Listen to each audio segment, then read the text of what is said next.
Sure you can hear me. Is that good? Okay, wonderful. Thank you. So welcome, everyone. I hope your conference is going very well so far. I'm very pleased and privileged to have been asked to speak. And certainly there's lots that I can say, but I will do my best to keep within the time frame for you, as well as, of course, questions and answers that we'll do. So I will start sharing my screen. And as Zawar said, I have been asked to speak on mental health and aging. So that's what we will get into now.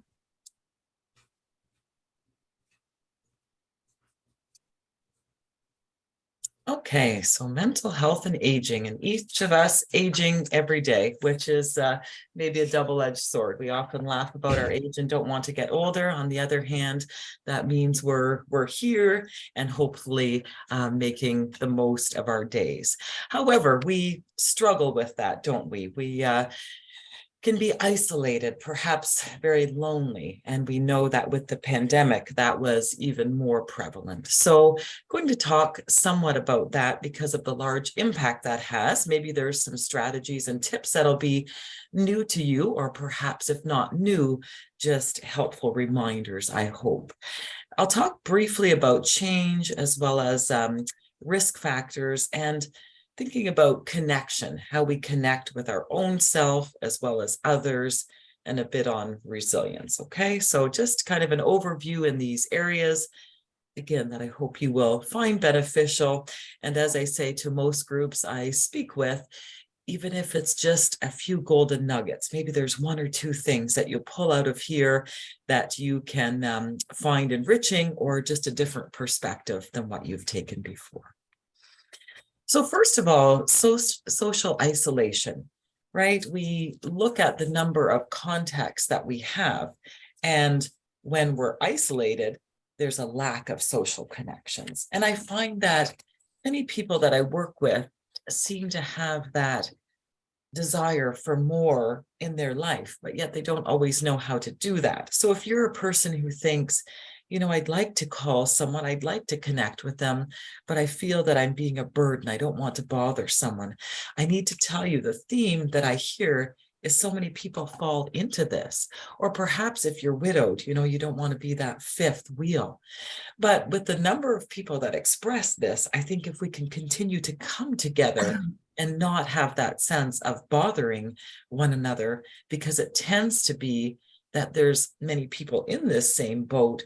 So let's connect, not feel so lonely. Let's benefit from our relationships, whatever we make them look like. And if there is a sense of not connecting well with someone, perhaps that's someone else. And I find being intentional to connect when I'm wanting to help and, you know, maybe reduce the loneliness, isolation, check on someone in my life who's been bereaved, etc. It's not only beneficial for them, but it's very powerful and enriching for me also. So we know that life circumstances change for each of us. Technology can be a barrier. It can also be very helpful. Some people don't have that access, or when we have it, of course, with the pandemic, we got so much that we were getting tired, I think, of being online. On the other hand, now conferences like this, we've become more familiar with using the technology. So how can it be to our benefit when we're, you know, maybe not feeling 100%, or in the winter when we're snowed in, we can still enjoy a course, or connecting like this today from various geographical locations, right? Or when it's difficult to afford a car or gas or bus pass. So there's that way of looking at things from both perspectives. And certainly we can be at risk if we don't have access. Maybe for all of you, I'm assuming you have some familiarity because you've joined today, and you'll be able to help others who are still uncomfortable with Zoom and other platforms. When we're bereaved and we live with loss, again, that loneliness, that isolation. So to be able to reach out, or if we're the person who is bereaved and feeling lonely, as I said, to not be so hesitant, because chances are someone else will really benefit from that connection as well. Changes can cause us to be more at risk for life isolation and loneliness, as can mental health, challenges, mental illnesses. But when we are mentally unwell, it's very important to recognize that connection is beneficial too. I have so many clients who have said to me over the years, in both one-on-one and group sessions, I'll do that when I feel better. But I can't help but challenge and say, certainly we don't want to force way out of a comfort zone, but those small steps to do something that is positive and life-giving for you when you're struggling, that can be, and I'm very certain will be, a large benefit for you to be part of your wellness plan. Certainly when we have physical changes, that can be a barrier as well. But again, how can we be creative and adaptable to live through these and even, feel what's the word I'm looking for? Sorry, just feel that motivation and more positivity, because we are able to participate in creative ways, for example, with using our technology.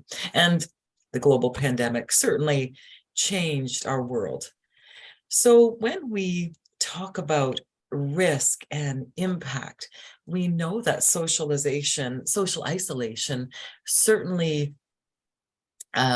not only made us feel differently, but the research says that puts any of us at much larger risk for premature death.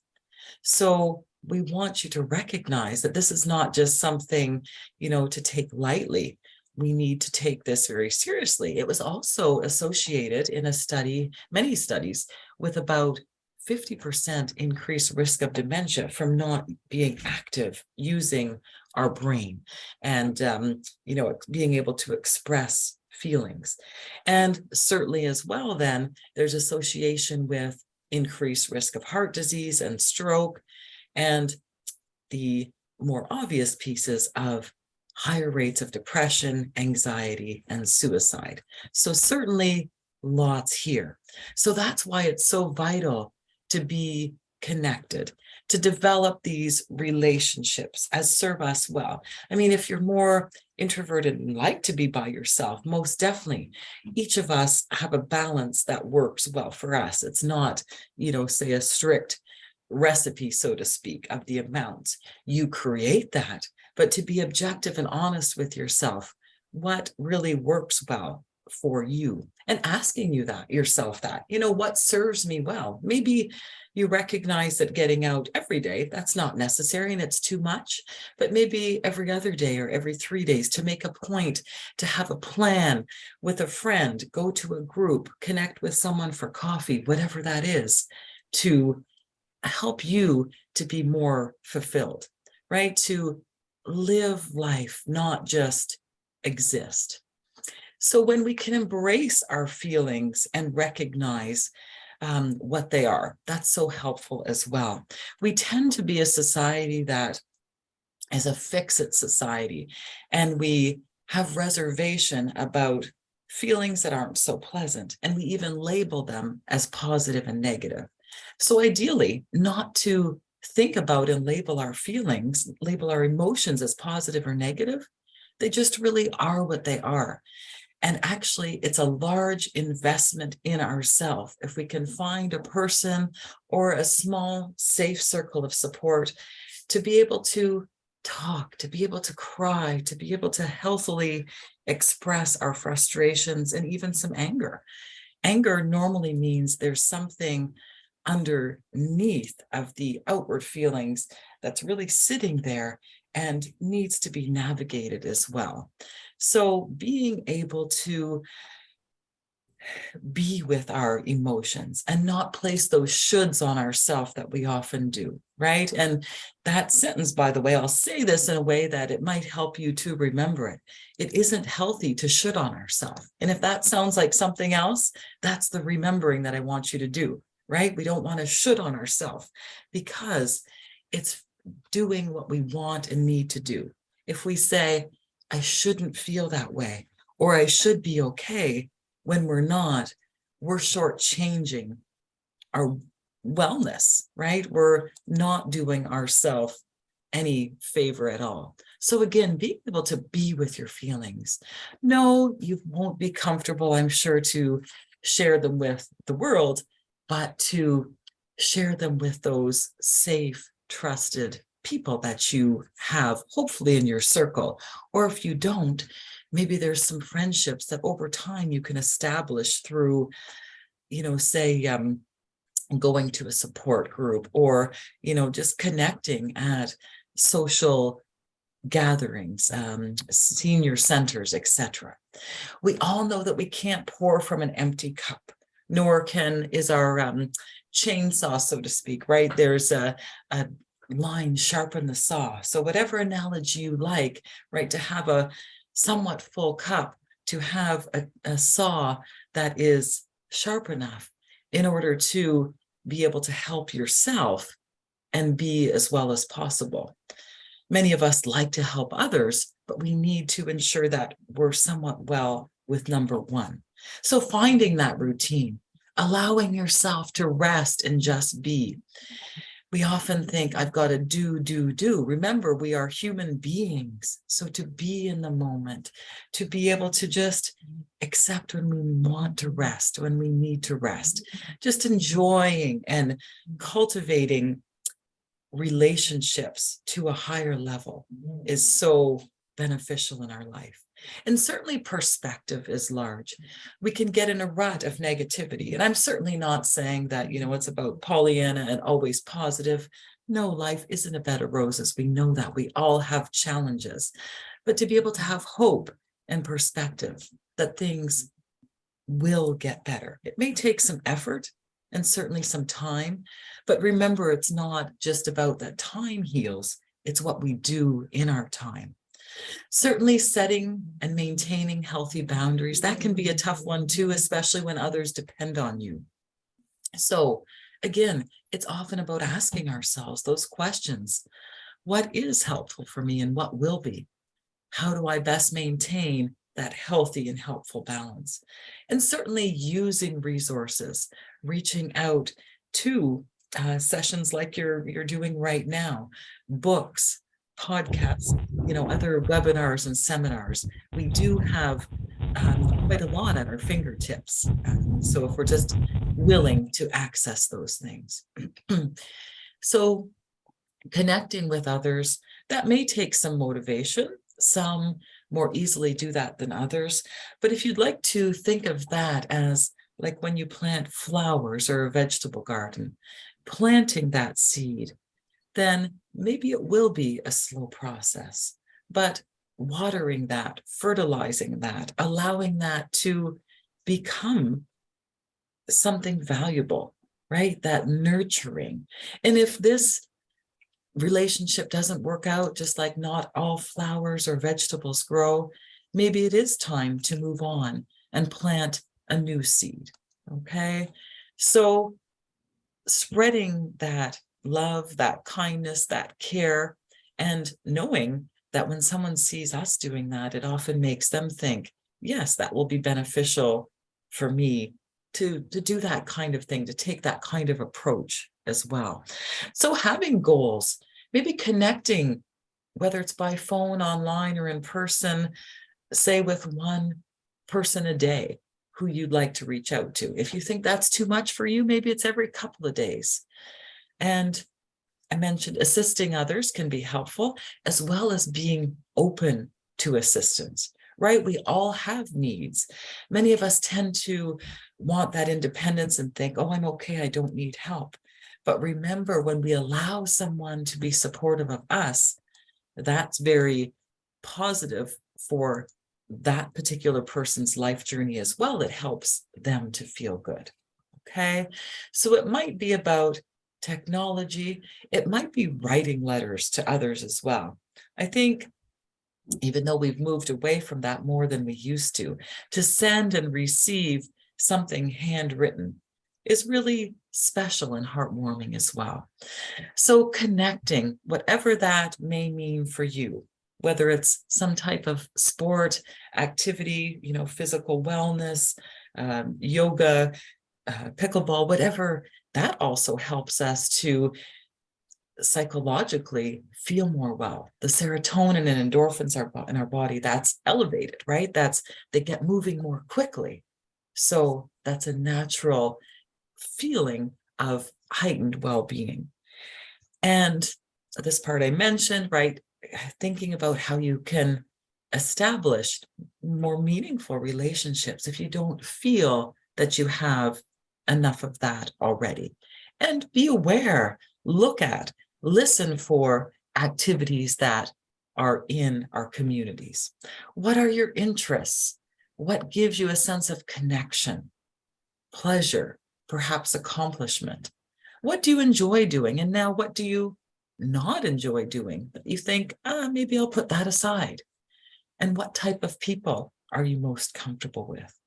Taking a bit of a risk to do something new, something that might be a little bit out of your comfort zone, but often when we step out, it's amazing the benefits. I have people that attend here, say bereavement support groups at CMHA, perhaps our wellness sessions, living life to the full, etc. And they may have come in very uneasy, but the feedback with, doing that, with taking that step, normally has lots and lots of benefit. So trying something new, being resilient, that means adapting in the face of adversity.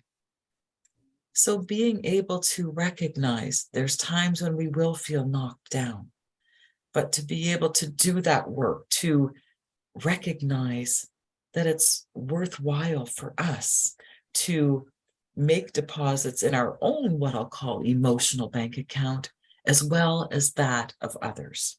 It's something that, again, short term, it might feel painful, but in the bigger picture, wow, what a really great thing to do, to reestablish a relationship that was breaking down, or to, get out there and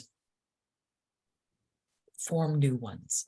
And with resiliency, are you the palm tree that bends in the wind and is able to, kind of be flexible when those strong hurricane force winds come, they bend and they're somewhat sustaining that force, where oak trees, even though they do have a deep root system, can snap in the strong wind. So remembering being flexible too, that does enhance our resiliency when things are tough. So just to summarize here and add a tiny bit more to build that resilience, naming our feelings can be so vitally helpful for us to understand, what am I really going through? Yes, I am sad. I am angry, and I want and need to work on this. Talking about our feelings rather than suppressing them, because when we just shove them down, we're not able to work through them well. Self-care, even if you're not much of a reader, perhaps some affirmations, some inspirational verses in the morning and or at night will be helpful for you. Spending time with those you love, whether that's visiting, perhaps going for a walk together. The journaling aspect is helpful, exercise, eating healthy too. And even if you don't feel like cooking much, having healthy, high protein foods on hand, maybe cooking a little extra the days that you feel like it, and then just having something to warm up on alternative days. Or what about getting together with a friend or family member, especially if you are on your own, and cooking together or taking turns preparing meals to your neighbor, for example. Maintaining a hopeful outlook. When we're optimistic, that helps us recognize and be hopeful for further good. So being present, remembering to breathe, right? Breathing in and out. There's lots of breathing exercises that we can do. finding them, say, on YouTube. For example, square breathing is very common. It's a simple process of breathing in, holding that, breathing out, and resting. And the reason it's called square breathing, if you look that up, it is in a square diagram. And I just want to add, if you try this one, if you're not familiar with it, to trace a square on your hand, on your leg, etc., just to have that tactile piece as well and be more present and calm in the moment. Prioritizing, especially our health needs during change. I've mentioned a lot about connecting. And then this picture that you can tell I love because I mentioned earlier about watering. But it's also nurturing a positive view of each of ourselves. We all have wonderful traits. We all have things we're not as skilled at, or ways that we, are somewhat wish that we would be different. But also remembering none of us is perfect, and not being so self-critical, right? Who are we most critical of? Yes, number one. So to be able to be with and appreciate who we are, and even recognize, would I say or would I do that to my best friend, to a very good friend? No, I wouldn't cut them down like that. So why am I doing that to myself? Asking what responsibility you have or can take in a situation. Make some goals. Make sure they're realistic, right? It's not, that I'm going to walk, many kilometers that are outside of my range, but maybe it's, I'm going to walk every other day for 20 minutes. Or again, maybe it's every day for half an hour. You know your threshold and what's right for you. Check your thoughts. We know that highly stressful events happen, but there's a difference too when we can breathe and pause and respond to them, rather than having very powerful negative reactions that don't help us at all. And look for how you can make further self-discovery, how you can learn things about yourself. And even when it's seemingly small, recognize that little things can be very large. Maybe there's a new hobby, task, something that you've always wanted to do, or it's a new discovery. And don't be afraid to ask someone to tell you, show you, or, go online and find out how.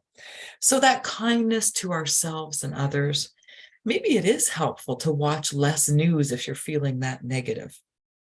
Create your list of activities, as well as connections. And don't be afraid to step out, do things that bring you joy.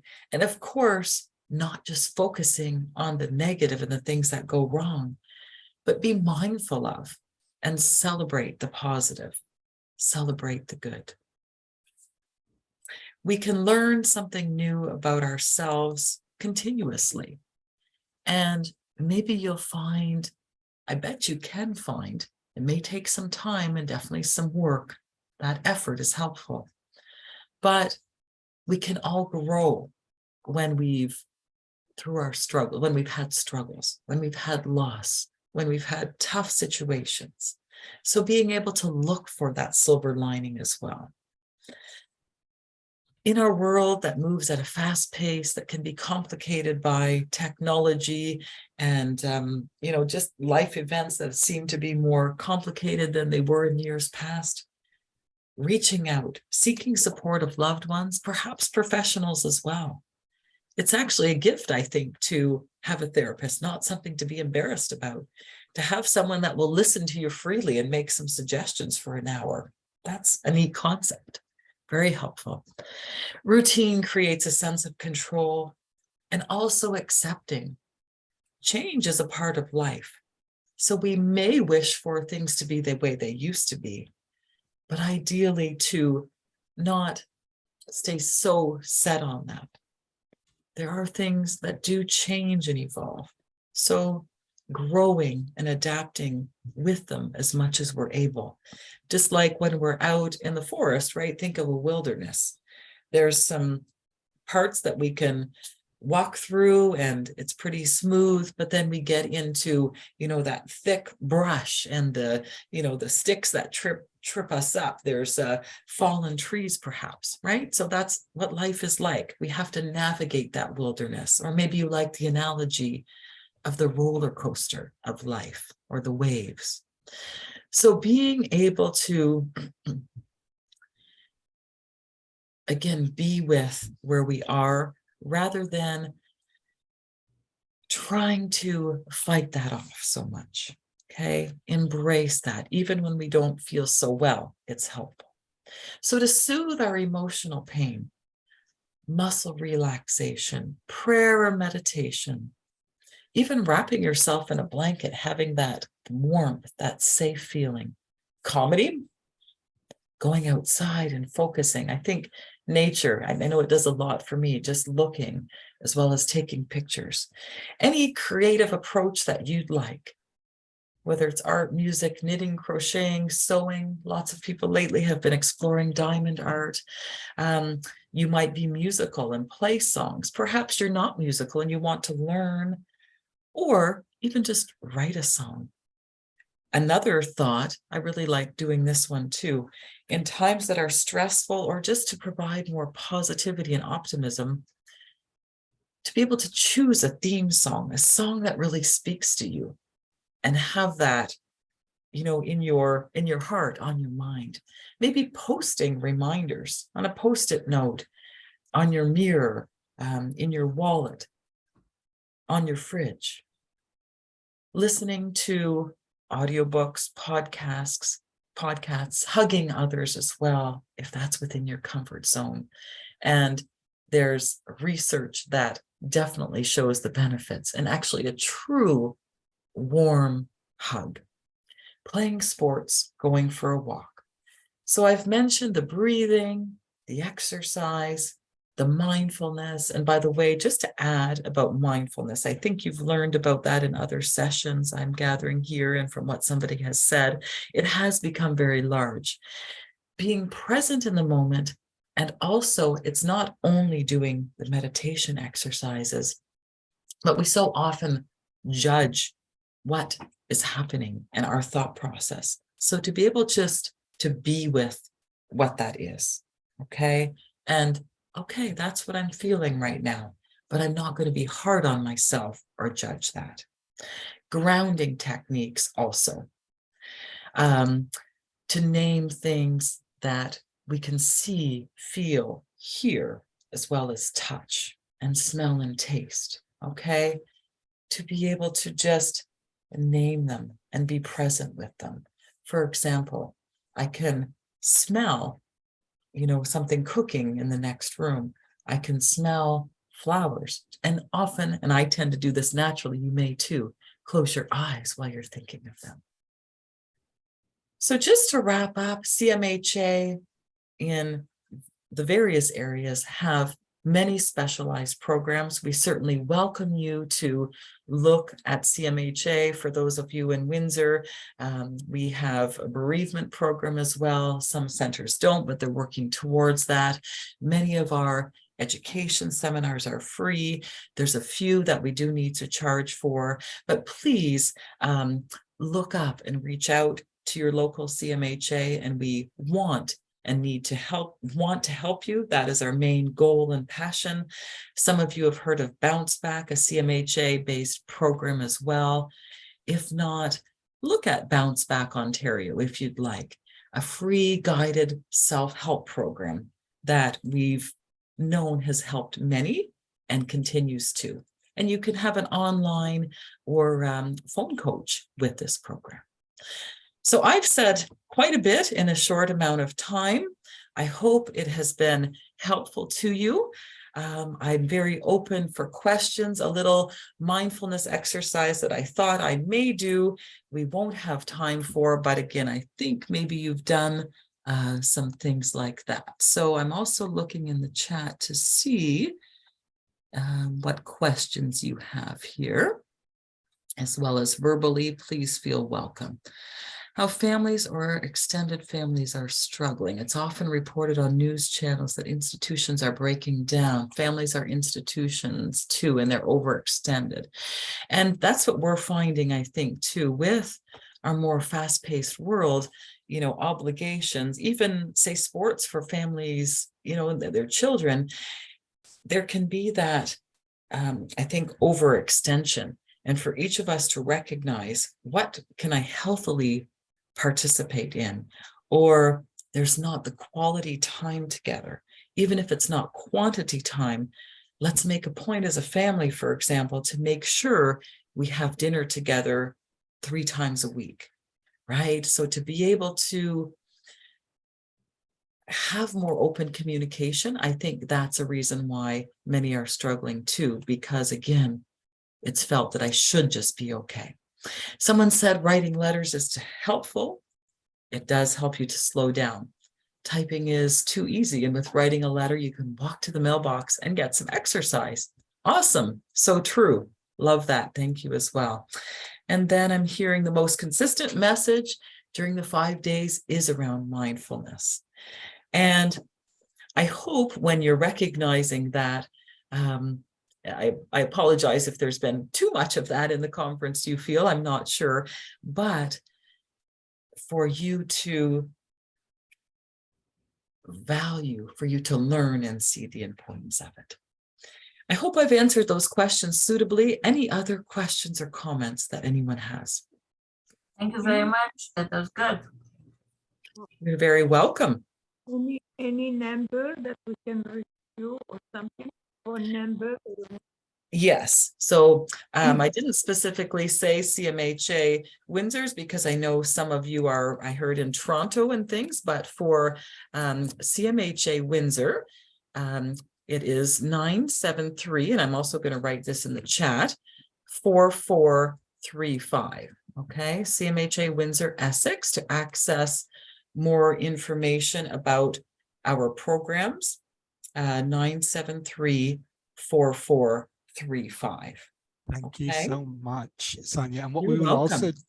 also do in the information and resource package is include the numbers for the CMHA Toronto Wonderful. and the in and around the GTA, because we know that people are joining from various bits of the province, and we want to make sure that they can connect in with the local CMHO Yes. branch.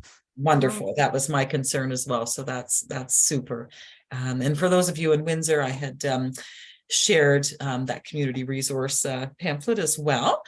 So how do you assist someone who's going through depression to connect? So the best piece for that, someone had messaged this directly to me, but I want each of you to have the benefit of this. So to contact your local CMHA, I can speak about ours, the number that I put on the screen and that in the chat that you will be provided. You reach out and you will do an intake. And then the person that works with you will set you up with someone in our focused recovery program, if that is what's seen as the best option for you, a one-on-one support, or maybe it's about our education sessions. Maybe there's depression because of loss. So you'll participate in therapy or bereavement groups, okay? But basically, if you can just make that phone call to reach out and do an assessment, that's most helpful. Even if we are in Toronto, we can reach the number in... So if you're in Toronto, now Zawar was mentioning that they'll provide numbers in Toronto. Okay, so if you can reach out in Toronto, I'd love to say we could support you from Windsor, Essex, but actually it is by area. So it will be Toronto that's helpful for you. If you see online webinars that we're doing, most certainly that can be joined, but for one-on-one or group support, it will be through your geographic area. Does that make sense and answer that? Yeah, thank you. You're welcome. Thank you I so know much. that our time, yes, certainly. Go ahead. Sonia, you have been wonderful and we really appreciate you and thank you so much for making the time and for doing such a thoughtful and engaging and informative session. I know that participants have really enjoyed it. I've enjoyed it and it's been great. And we would love to have you again for when we run a next session if you're open to that. But Oh, for sure. we want to show our gratitude and appreciation for this morning. You're Okay. very welcome. And Bill, I don't know if we have time for him to ask his question or not, but I Of did- course, we always have time for Bill. Bill, you have 1 minute. Thank you. No, not so much a question, Sonia, but to thank you. I think that the information that you put out there is extremely important to for each of us who are dealing with our own Yeah. issues daily that go up and down, as well as many of us deal with other folks in these in our communities that are having the same and even more difficult Yes. circumstances. And I just find that that the focus here, I'm the one that mentioned the mindfulness. Mhm. I think that many of the things that we've heard this week are directly speak directly to being mindful, and being aware of not our surroundings, but even more so being aware of what's going on inside ourselves. Exactly. Yeah. And how these different things are being reconciled inside our brains, and what it basically comes down to through the mindfulness and dealing with pain and things like that, you start getting a better understanding of, as you were pointing out, what's really important, what's valuable. Yes. And that it kind of gets down to my last point there, that it's about learning that happiness is a choice that I make Mhm. each Yes. day. For sure. Like that book. About how I approach my day. Exactly. That's right. And that's the interplay that we're talking about here, about what makes it go up and down and how to cope with that. So I really want to 100%. thank you. Oh, my pleasure and privilege. I thank all of you for your time and your attention. So happy to share. And certainly, as you're getting at, right, that intentional noticing. You can tell I am an optimist.